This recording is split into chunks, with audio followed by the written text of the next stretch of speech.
sebelum saya mengenal agama Buddha. Dari kecil memang saya memiliki ketertarikan untuk belajar hal-hal yang seperti ini. Jadi hal-hal yang di luar nalar, yang nggak masuk akal, saya mencoba untuk mencari korelasinya dengan dunia nyata ini. Sehingga saya sering berguru, mencari guru-guru yang qualified untuk saya bisa memahami apakah itu guru-guru yang tampak ataupun yang tidak tampak dari berbagai aliran. Juga saya sering membaca buku-buku segala macam primbon dan sebagainya dengan tujuan untuk membuktikan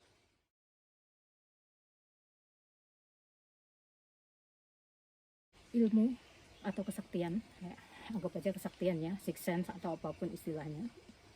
Saya pribadi mengkategorikan menjadi dua kelompok besar. Jadi kelompok yang pertama adalah kesaktian atau kemampuan yang memang dimiliki oleh orangnya sendiri dari hasil kekuatan konsentrasi. Ya, dari hasil kekuatan konsentrasi. Jadi ini memang kemampuan yang memang dimiliki oleh orangnya itu sendiri dari kekuatan konsentrasi. Sedangkan yang kedua, ilmu atau kesaktian yang sebenarnya tidak dimiliki oleh si orangnya, tetapi dia menjadi sakti karena dia berkolaborasi, join ataupun bekerja sama dengan makhluk halus. Ya, terlepas makhluk halusnya ini apakah dari alam atas, alam bawah, apapun istilahnya, dari malaikat, kemudian dewa, atau mungkin peri, siluman, jin, setan, atau apapun lah yang beredar di masyarakat. Intinya mereka adalah makhluk tidak kasat mata, makhluk gaib. Nah, ini saya mengkategorikan ya, dua. Dan berdasarkan pengalaman saya, saya banyak berguru kemana-mana, untuk kategori yang pertama ini, yaitu orangnya yang asli sakti sendiri atau memang memiliki kekuatan konsentrasi, itu menurut saya zaman sekarang ini sudah agak-agak punah. Kenapa saya katakan punah? Saya berguru itu puluhan guru yang saya katakan qualified ya, memiliki kualitas, yang bukan abal-abal, yang memang terkenal dengan bidangnya masing-masing, dan saya sudah membuktikan itu. Nah, di sini dari semua guru yang saya datang itu, saya hanya menemukan satu orang yang dia memang basicnya dari kekuatan meditasi atau konsentrasi. Ini meditasi yang saya maksud adalah meditasi yang sudah jadi ya, bukan meditasi yang masih abal-abal, yang konsentrasinya masih ngalor ngidul. Jadi ini pengalaman saya. Mungkin saya akan cerita sedikit supaya Anda bisa membayangkan bedanya dari kemampuan yang dimiliki oleh kekuatan konsentrasi dengan yang bukan. Jadi suatu hari waktu itu saya sangat ingin belajar yang namanya tenaga dalam, sehingga akhirnya saya mencari tahu guru yang saya bisa private, karena saya nggak suka ikut perguruan yang kelasnya nggak bisa dipercepat. Karena bagi saya kalau sesuatu itu memang bisa dipercepat, barangkali saya memang berbakat di situ, kenapa saya harus ikut kelas yang harus lama seperti itu? Sehingga saya mencari-cari dan akhirnya saya bertemulah dengan guru ini, guru tenaga dalam. Sebenarnya nggak bisa dikatakan guru karena dia sendiri tidak membuka perguruan dan dia sendiri tidak menerima murid, atau lebih tepatnya milih-milih untuk menerima murid. Saya katakan milih-milih untuk menerima murid ya, sama seperti saya yang milih-milih untuk berguru, tapi bagi saya itu sah-sah aja. Murid memilih gurunya, ibaratnya memilih sekolahan gitu ya, itu wajar. Siapa yang nggak mau sekolah di sekolahan favorit, ya kan? Tentu siapa yang nggak mau berguru dengan guru-guru yang memang punya kompetensi yang luar biasa. Itulah, saya sebagai murid saja seperti itu. Apalagi guru saya ini, dia juga memiliki kompetensi yang menurut saya beda dari yang lain karena saya hanya menemukan satu di dia ini, dan dia ini juga punya standar kualifikasi terhadap murid. Jadi nggak semua murid dia mau terima, dalam arti ada batasan waktu dalam 3 bulan. Ketika dalam 3 bulan orang-orang yang mengajukan diri sebagai murid itu ternyata gagal dalam ujian-ujiannya, maka biasanya disuruh cari guru lain. Yaitu haknya seorang guru. Ibarat seorang guru itu kan ibarat sekolahan ya, yang punya kurikulum sehingga punya standar murid mana yang bisa masuk dan menerima kurikulumnya itu. Dan ini tipe guru yang memang seperti itu.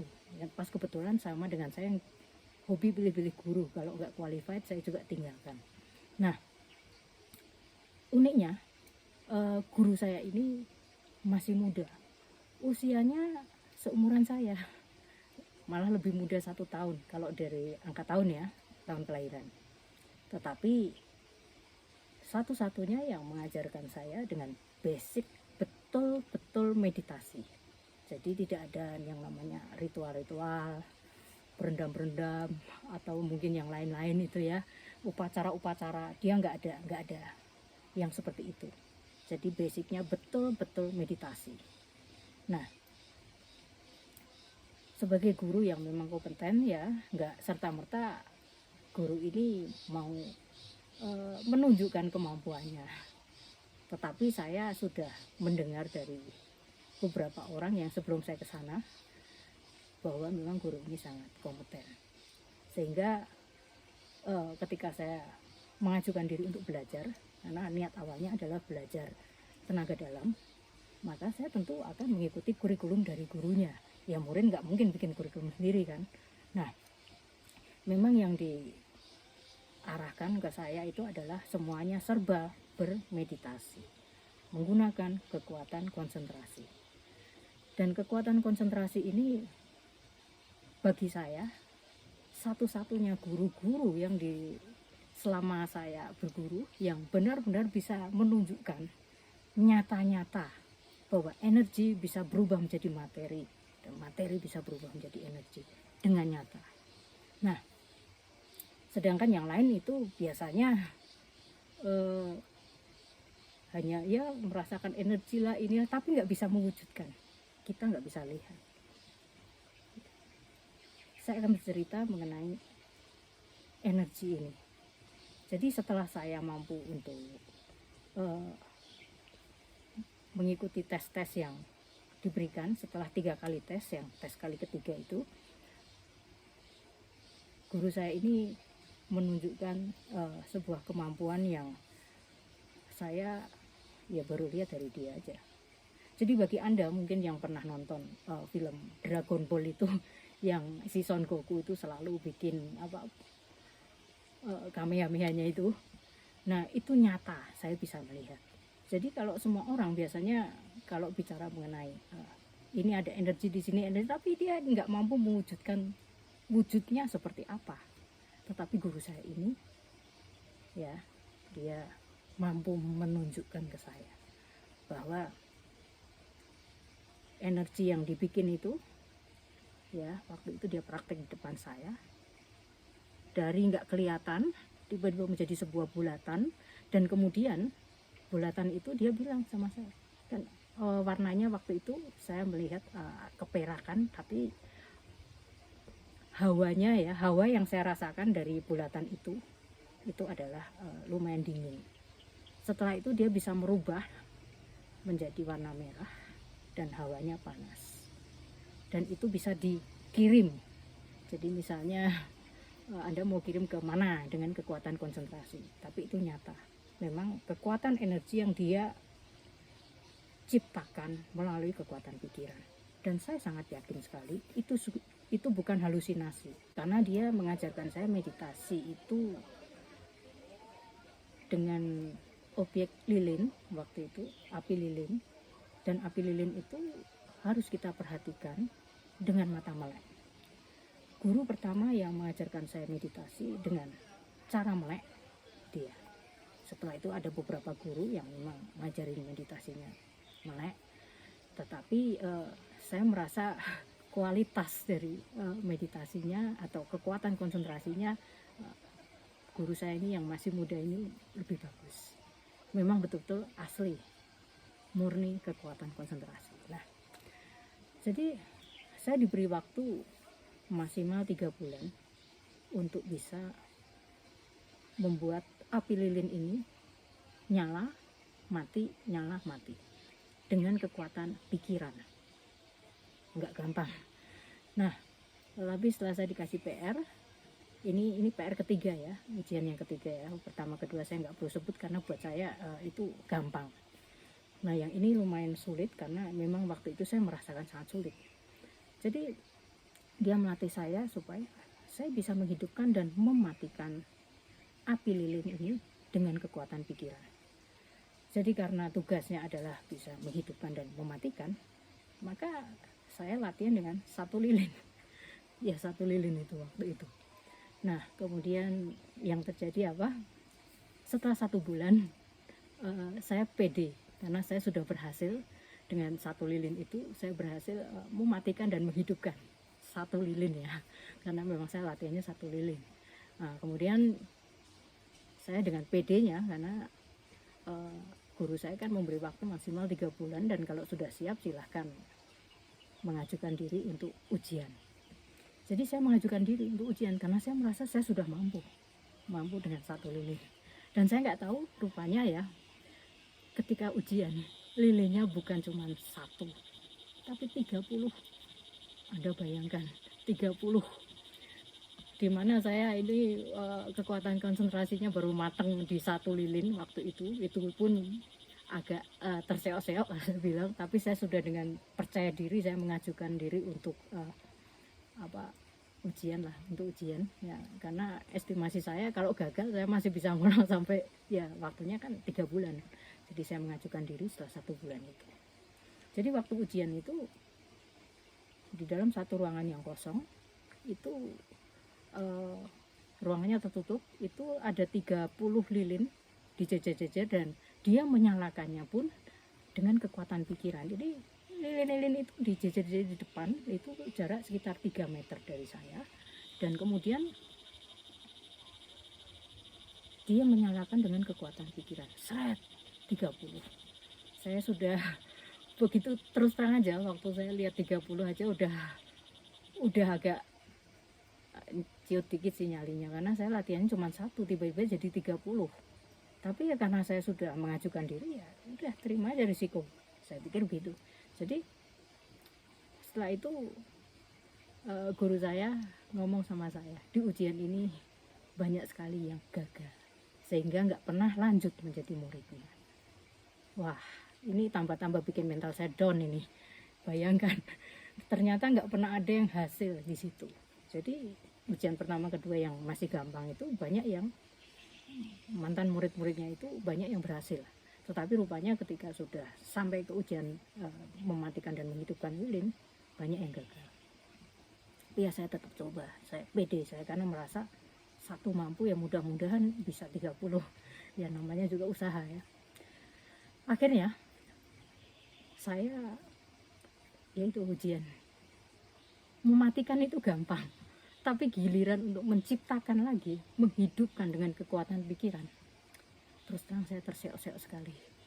Dari 30 lilin itu, jangankan kayak guru saya yang langsung bisa nyala dan nyala lalu mati, nyala mati, saya menghidupkan itu terseok-seok sekali. Dan itu akhirnya karena setiap kali belum full ya, setiap kali belum full, baru berapa nyala, guru saya bilang matikan, nyalakan lagi, matikan, nyalakan, sampai sekitar 1 jam itu saya nyalakan, matikan, nyalakan, matikan. Dan dalam 1 jam itu sampai akhirnya saya sudah benar-benar energi saya terkuras, kekuatan konsentrasi saya sudah mulai menurun karena udah stres ya, karena nggak hasil-hasil ke 30. Tapi yang saya ingat waktu itu saya berhasil sampai di 27 lilin, dan guru saya ini merasa heran dan bangga. Nah, guru saya ini punya bapak, jadi katakanlah si Mas A ya. dia punya bapak yang juga seorang paranormal, tetapi disiplin keilmuannya beda. Kalau si Mas A ini, dia murni dari kekuatan konsentrasi, sedangkan si bapaknya dari versi yang satunya lagi, yaitu kekuatan bantuan para spirit guide atau makhluk-makhluk gaib atau apapun itu, sehingga beda. Dan bapaknya ini juga masih sangat suka ritual, kemudian suka ya ke tempat-tempat keramat. Dan ketika dia menceritakan soal bapaknya, dia memang berseberangan ya pola pikir dan keilmuannya, sehingga waktu itu dia mengatakan ke saya, papaku itu buang-buang duit, ngapain pergi ke mana-mana biar tambah sakti. Sakti itu cukup di rumah, kunci pintu kamar, meditasi, kamu bakal sakti. Ya udah, ya di satu sisi saya setuju, memang kekuatan konsentrasi luar biasa. Tapi di sisi lain yang dia mengatakan bahwa papanya ini kemana-mana itu biar tambah sakti, saya agak nggak setuju di poin itu, karena ketika orang sedang ke tempat-tempat keramat ya, kebetulan saya sangat suka juga, itu tidak melulu mencari kesaktian. Ada yang memang suka di sana, karena saya dari kecil juga sangat suka untuk nginep-nginep gak jelas di tempat-tempat seperti itu, dan saya merasa menyatu dengan alam itu ya, kayak tempat keramat yang terbuka apa yang tertutup, intinya saya merasa damai dan bahagia ketika di situ. Sama seperti ketika hari ini saya di sini ya, sangat tenang, damai dan bahagia. Nah, jadi setiap orang ketika pergi ke tempat-tempat keramat itu tujuannya masing-masing. Ada yang memang cari kesaktian, ada yang cari sekutu gaib itu tadi, atau ada yang mungkin ngalap berkah, atau mungkin minta-minta bantuan. Kan masing-masing ya. Jadi dalam hal yang dimana guru saya ini yang si Mas A ini yang memang dia udah sakti karena kekuatan pikiran, sehingga dia nggak setuju bapaknya yang alirannya beda itu. Saya agak nggak setuju dengan opini ini, karena tidak semua orang itu ke tempat-tempat seperti itu untuk mencari kesaktian. Banyak faktor. Nah, jadi selama saya puluhan tahun dan berguru kemana-mana, saya menemukan guru yang betul-betul menggunakan kekuatan pikiran dan konsentrasi hanya satu ini.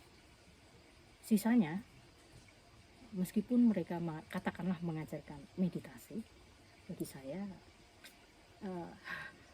masih beda skillnya dengan guru yang ini. Meskipun masih muda, tetapi saya betul-betul angkat jempol. Karena kadang ya kita nggak bisa lihat juga ya, nyatanya bapaknya dengan anaknya beda skill ya. Dan pada akhirnya saya juga berguru sama bapaknya ya, namanya berguru kan boleh-boleh aja, sehingga saya sangat memahami bahwa si anak ini, si guru saya ini yang si Mas A ini memang luar biasa. Dan saya hanya menemukan satu di sepanjang saya pergi kemana-mana, berguru kemana-mana, dari guru-guru yang terkenal, qualified dengan berbagai macam disiplin keilmuan ya, hanya yang ini yang betul-betul menggunakan kekuatan pikiran. Sebenarnya masih banyak lagi kalau saya mau sharing tentang kehebatan guru ini, hanya untuk membedakan ya. Jadi itu kekuatan pikiran, salah satu kekuatan pikiran yang membuat saya jadi percaya bahwa materi bisa menjadi energi, energi bisa menjadi materi, seperti kata siapa ya, Albert Einstein ya. Nah, jadi bagi saya, karena saya hanya menemukan satu dari pengembaraan saya yang puluhan tahun itu, akhirnya saya menyimpulkan bahwa jenis manusia yang memiliki kesaktian dari kekuatan pikirannya sendiri, bukan karena bantuan dari makhluk lain, sudah agak-agak punah. Saya katakan punah ya, karena saya nemunya cuma ya satu itu ya kan. Sisanya ya masuk kelompok kedua, yaitu kolaborasi dengan makhluk halus. Apakah itu makhluk halus di alam atas atau alam bawah, apakah itu perjanjian yang mengikat atau tidak mengikat. Nah, ini namanya kolaborasi dengan makhluk halus. Nah, kebanyakan makhluk halus yang bisa diajak kolaborasi adalah, kebanyakan yang saya lihat ya, adalah mereka-mereka rata-rata yang jenis-jenis ya seperti siluman dan sebagainya, karena mereka lebih memiliki kekuatan atau kesaktian untuk ya gitu-gitu. Kalaupun dewa juga ya, saya rasa jarang sekali manusia yang diikuti dewa, karena dewa juga milih-milih untuk ikut manusia. Nah, ketika kita berbicara mengenai kelompok kedua ini, yang menurut saya 99% ketika kita bertemu dengan orang-orang yang mengatakan bahwa dia ini sakti, atau mungkin dia ini punya perguruan atau apalah ya, atau dukun paranormal atau apa, itu mereka rata-rata ya ini sinkronisasi atau berkolaborasi dengan makhluk halus ya, walaupun mungkin mereka mengatakan itu dewa mereka, walaupun belum tentu dewa, tapi intinya mereka berkolaborasi atau bekerja sama dengan makhluk gaib. Dan pengalaman saya menyantet dengan menggunakan makhluk gaib atau mengirim makhluk halus itu lebih mudah ditangani daripada yang kekuatan pikiran seperti tadi. Kenapa? Karena kalau yang kekuatan pikiran agak-agak sulit dinego, apalagi kalau memang gurunya sangat cun seperti itu ya, sangat ampuh, sehingga untuk menangkal lebih sulit menurut saya. Nah, tetapi bagi saya ya, guru-guru yang memang memiliki kualitas konsentrasi yang bagus, saya sangat yakin mereka nggak akan sembarangan menggunakan untuk hal-hal yang maaf ya hina, seperti menyantet, mengguna-guna, ataupun untuk untuk praktek yang kurang baik. Karena kekuatan konsentrasi ini sendiri itu sudah mendatangkan karma-karma baik ketika kita meditasi, dan itu juga mendatangkan hoki. Jadi nggak perlu susah payah untuk ini dia buka praktek. Ini menurut saya, karena rezeki akan juga muncul dari mana saja, apapun yang dia lakukan bisa, karena kekuatan pikirannya itu merupakan kekuatan manifestasi yang luar biasa, bukan manifestasi yang abal-abal ya. Sehingga menurut saya nggak ada manfaatnya kalau dia sampai menyalahgunakan kemampuan itu untuk hal yang nggak bagus, karena dia bisa memanifestasikan hal-hal lain yang lebih bagus dan positif. Itu menurut saya. Nah, sedangkan berbeda dengan ketika kita mengatakan orang yang sakti tetapi dari bekerja sama dengan makhluk halus, karena rata-rata mereka masing-masing punya kepentingan. Ada makhluk halusnya yang memang dia ingin berbuat baik sehingga mau bekerja sama, tapi ada juga yang karena mungkin disandera atau mungkin ditaklukkan dan sebagainya. Ya rata-rata sih kebanyakan makhluk alam bawah yang dipakai ya. Saya kasihan sekali sebenarnya. Nah, jadi ketika menangani santet, guna-guna atau magic yang menggunakan makhluk alam bawah, sebenarnya itu gampang sekali dan tidak semudah itu kita bisa kena guna-guna, kena magic atau kena santet. Itu nggak semudah itu. Di pelet itu nggak semudah itu. Kenapa saya katakan nggak mudah? Karena banyak faktor yang harus dipenuhi untuk pelet itu bisa terjadi. Ini berdasarkan pengalaman saya. Dan kemudian ketika berbicara mengenai pelet, santet, guna-guna atau magic, biasanya ya berdasarkan pengalaman saya, ketika kita nggak ada salah sama yang nyantet itu, biasanya sih dia mau nyantet pakai cara apapun, biasanya sih mental ya, nggak akan kena ke kita. Nah, masalahnya banyak orang yang sering sekali bikin kesalahan secara dia nggak sadar, atau mungkin dia sadar dia salah tapi nggak mau ngaku salah. Ini banyak orang ya. Apakah kesalahan itu di kehidupan sekarang, apalagi kehidupan lampau yang kita udah lupa. Nah, masalahnya di situ. Nah, lalu gimana caranya untuk menangkal guna-guna? Apa kita harus pergi cari orang pintar, cari dukun, paranormal supaya dipagerin dan sebagainya? Sebenarnya bagi saya ya, makhluk halus itu sangat mudah ditangani, simple sekali bagi saya ya, karena mereka ini makhluk-makhluk yang memang bisa membaca batin kita. Mereka tahu ketika kita sendiri nggak neko-neko, biasanya mereka juga nggak neko-neko. Apalagi kalau Anda sering melakukan pelimpahan jasa atau berdoa dengan cara apapun kepada semua makhluk di segenap alam semesta ini. Mereka yang aslinya datang mau nyantet, akhirnya nggak jadi pulang ke sana, nongkrong sampai mereka bisa pindah alam lagi. Biasanya seperti itu. Maka dari pengalaman saya ketika saya ya memang banyak dikirim makhluk-makhluk halus seperti itu, yang terjadi adalah mereka hanya mengirim pasukan dan nggak bisa kembali pasukannya, karena rata-rata ketika sudah ke sini nggak balik ke sana dan mereka yang rugi. Kenapa? Ya karena saya bersahabat dengan semesta.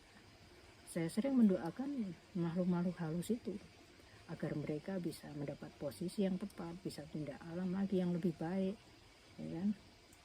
Sehingga mereka pun nggak akan kembali ke sana, apalagi yang diperbudak itu nggak akan kembali ke sana. Jadi sebenarnya sangat simpel. Pertama, kita juga harus sadar pola pikir di masyarakat mengenai santet, pelet, guna-guna ini menurut saya sudah parah. Terakhir ada yang konsultasi online dengan saya, dia bahkan menceritakan bahwa dari kecil bapaknya itu sudah kena santet sampai morat-marit semua ekonominya.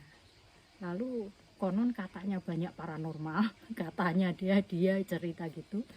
Jadi dia hidupnya selalu penuh disantet, tapi karena bapaknya itu ya dia seorang Nasrani yang sangat percaya bahwa cinta kasih itu akan meluluhkan, jadi dia nggak membalas. Ceritanya begitu. Tetapi mindset si anak ini, dia selalu berpikir bahwa kenapa kok semua orang suka banget nyantet, kenapa kok semua orang pada jahat, kenapa kok santet gampang banget masuk ke dia dan keluarganya, diporak-porandakan. Nah, sehingga anak ini menjadi, maaf ya, ketika memandang orang, terutama yang ya anehnya ya, kalau bilang dukun, paranormal, atau mungkin yang kesurupan, dia kelihatan antipati. Tapi anehnya dia berkawan dengan kawan-kawan yang konon katanya indigo dan bisa lihat ini itu. Ini kontras buat saya, karena kan sama aja ya, mau bilang apapun labelnya, apakah itu paranormal, mau indigo, mau punya sixth sense, mau dukun atau apa, itu kan jenis yang sama, mirip-mirip, tergantung disiplin ilmunya apa. Dia benci tapi rindu. Dan anehnya itu ya karena dia kumpul sama orang-orang seperti itu, ya pikirannya akan seperti itu. Nah ini makanya harus hati-hati. Kenapa banyak orang yang terseret ke pola pikir yang salah? Ya karena sangat mempercayai, apalagi kalau konon katanya ramalannya mirip-mirip. Ya bagaimana membuktikan ramalan mirip-mirip? Kalau Anda misalnya diinterogasi dulu, kemudian dia bisa menggiring opini Anda, pola pikir Anda itu supaya bisa ini, kemudian dia mengorek-ngorek masalah Anda, dan karena dia sudah terbiasa dengan itu, maka dia bisa ya ilmu cocok logi, dan Anda kemudian akan berpikir wah cun banget ya, padahal belum tentu. Dulu waktu saya masih muda ya, ketika saya pergi ke berguru yang guru-guru yang konon katanya sangat sakti ya, saya terus terang aja ya, saya jarang sekali mengaku nama asli saya. Karena apa? Ya bukan mau ngetes, tapi mau ngetes juga sih. Kalau hal sepele aja dia nggak tahu, gimana dia ini bisa dikatakan sakti? Dan kalau memang dia niat membantu loh ya, karena nggak semua guru juga mau membantu, dan itu sah-sah saja. Mereka juga memperoleh keterampilan ini juga ada yang memang nggak gampang, sehingga ketika menerima orang pun pilih-pilih, itu menurut saya wajar ya, itu hak sih menurut saya. Dan ketika ada orang-orang yang nggak diterima atau mungkin merasa levelnya guru itu terlalu milih-milih atau ketinggian, ya itu berarti dia bukan marketnya, kan gitu, kurang lebih kan kayak gitu. Jadi nggak perlu ini ya, nggak perlu berpikir negatif. Kalau saya sih ya itu semua kembali ke jodoh kita juga sama guru itu ya kan. Kalau memang jodoh ya akan jadi muridnya atau berguru, kalau enggak ya enggak, jadi nggak perlu pusing. Nah, jadi ketika Anda sakit misalnya dan Anda perginya ke 10 paranormal, saya sangat yakin 9 dari 10 paranormal itu akan mengatakan bahwa Anda diguna-guna. Tetapi kalau Anda ke dokter nggak akan menganalisa Anda diguna-guna. Maka tergantung Anda kemana. Dan masalahnya sampai hari ini masyarakat kita ini entah kenapa sangat-sangat percaya dengan hal-hal yang buat saya tahayul. Karena sepanjang saya kemana-mana dan berguru itu, yang saya temukan dari yang asli, qualified dan kompeten itu dengan yang abal-abal, itu banyak yang abal-abal. Maka saya nggak gampang percaya juga ketika berguru. Tetapi ketika saya sudah memutuskan untuk berguru, ya apapun syarat dan kurikulum dari guru itu saya akan penuhi. Saya nggak bikin kurikulum sendiri sampai dia merasa layak bahwa saya ini memang layak untuk jadi muridnya, kompeten dan menurunkan ilmu-ilmunya. Walaupun tidak semuanya dengan mudahnya ya, banyak yang pelit soalnya. Nah, seperti itu. Maka mengatasi santet, pelet dan guna-guna itu pertama menurut saya adalah rubah pola pikir dan cara pandang Anda mengenai hidup, terutama ketika menghadapi sebuah musibah. Anda jangan selalu berpikir bahwa oh aku disantet tetanggaku, aku disantet sama lawan bisnisku. Ini mindset ini Anda harus rubah dulu. Kenapa? Karena belum tentu benar. Ya kalau benar. Kalau tidak benar Anda sudah menanam karma buruk. Dan ketika ya ini karma buruk yang Anda tanam ya, si tetangga belum nyantet, Anda sudah curiga dan mengatakan dia nyantet. Maka ketika mungkin Anda curhat ke mana-mana, wah sih itu ya karena bisnisnya gara-gara saya naik gini, terus dia anjlok loh, akhirnya cari guna-guna supaya saya juga bisa jatuh misalnya gitu kan. Kemudian mungkin gosip ini menyebar kemana-mana sampai ke mungkin tetangga atau lawan bisnis itu, dan akhirnya orang tadi yang sebenarnya mungkin belum mengguna-gunai Anda, akhirnya karena jengkel jadi Anda diguna-guna. Nah, ini menciptakan peluang. Anda menanam dulu karma buruk, Anda kan nyalahin dia meskipun bukan secara langsung kan. Maka kalau dia nyantet Anda, peluang Anda kesantet itu 99,99% itu menurut saya, menurut pengalaman saya, maka bahaya. Maka pola pikir dan cara pandang ini harus dirubah dulu. Itu pertama. Lalu yang kedua, terhadap makhluk halus. Entah kenapa banyak sekali orang yang selalu berpikir bahwa makhluk halus itu jahat, makhluk halus itu kurang baik, makhluk halus itu yang gimana-gimana. Ini atau istilahnya ini yang sering orang mengatakan mereka itu makhluk kotor, barang kotor atau apapun. Ini harus dirubah. Ketika Anda sudah berpikir mereka kotor, hati dan pikiran Anda sudah kotor dulu. Mereka belum ngapa-ngapain ke Anda, dan Anda sudah ngejudge mereka. Dan jangan lupa, mereka bisa baca hati kita. Itu yang paling bahaya. Kita ketemu manusia itu nggak bisa baca kita juga nggak bisa baca dia, ya kan? Tapi ini enggak, mereka bisa baca kita. Itu lebih bahaya buat saya ya. Dan karena mereka nggak tampak, bisa kemana kalau Anda mau ngumpet, maksud saya. Kalau Anda ketemu manusia, Anda bisa ngumpet, bisa kabur, bisa apa. Tapi ketemu makhluk halus, Anda nggak bisa ngumpet. Nah, dan masalahnya adalah mereka sama seperti kita, punya hati, punya perasaan. Ada yang galak, ada yang sabar sekali, tapi ada juga yang berangasan.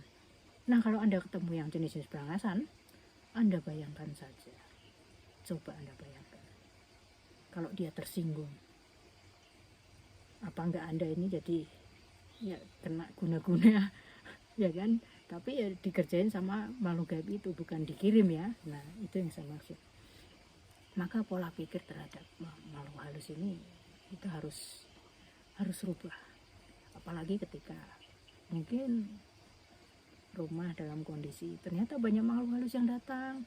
Ketika kita sembahyang, terima kasih, itu harusnya kita.